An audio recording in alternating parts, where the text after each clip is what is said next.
Okay sir, Jagadish Shettar ಅವರು ಕಾಂಗ್ರೆಸ್ಸಿಗೆ ಬಂದಾಗ ಕಾಂಗ್ರೆಸ್ಸಿನ ಅಭ್ಯರ್ಥಿ ಯಾರಿದ್ರು, ರಜತ್ ಉಳ್ಳಾಗಡ್ಡಿ ಅವರು ಒಂದು ಕಡೆ ತ್ಯಾಗ ಮಾಡಿ ತಗೊಳ್ಳಿ ಸರ್ ಅಂತ ಕೊಟ್ಬಿಟ್ರೆ ಆ ಕಡೆ. ಈಗ ಅವ್ರ ಪಾಡಿ ಏನು ಅನ್ನುವಂಥದ್ದು ನೋಡ್ರಿ, ಅವ್ರ ಇದಕ್ಕೆ ಇವು ಎಲ್ಲ ತ್ಯಾಗ ಈಗ ಅಂತ ಯಾಕೆ ಉಪಯೋಗ ಮಾಡ್ತೀರಿ ನನ್ಗೆ ಅರ್ಥನ ಆಗ್ತಿಲ್ಲ.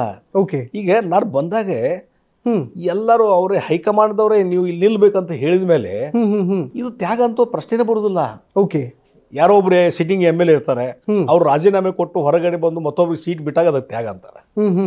ಓಕೆ, ಇದಕ್ಕೆ ತ್ಯಾಗ ಅಂತ ಇಂಟರ್ಪ್ರಿಟೇಷನ್ ಏನಂತೀರಿ ನೀವು? ಬಟ್ ನೀವೇ ಸರ್ ಅಷ್ಟು ಬೇಜಾರು ಮಾಡ್ಕೊಂಡಿದ್ದೀರಿ, ನನಗೆ ಪಕ್ಷ 7 ದಿನಗಳಲ್ಲಿ ಅಟ್ಲೀಸ್ಟ್ ಒಂದಷ್ಟು ಗ್ಯಾಪ್ ಅಲ್ಲಿ ಹೇಳಬಹುದಿತ್ತು ಅಂತ ನೀವು ಅಷ್ಟು ಬೇಜಾರು ಮಾಡ್ಕೊಂಡಿರುವಾಗ ಅವ್ರಿಗೂ ಕೂಡ ಸಹಜವಾಗಿದ್ದೇ ಇರುತ್ತಲ್ಲ ಸರ್. ಕಾಂಗ್ರೆಸ್ ಸ್ಟ್ರಾಂಗ್ ಹೋಲ್ಡ್ ಕ್ಷೇತ್ರ ಅಲ್ಲದು. ಓಕೆ, ಅಲ್ಲಿ ಯಾರೋ ಇಲೆಕ್ಷನ್ ನಿಂತ್ಕೊಂಡು ತಕ್ಷಣ ಗೆದ್ದು ಬರುವಂಥದ್ದು ಅಲ್ಲಿ ಕ್ಷೇತ್ರ ಅದು.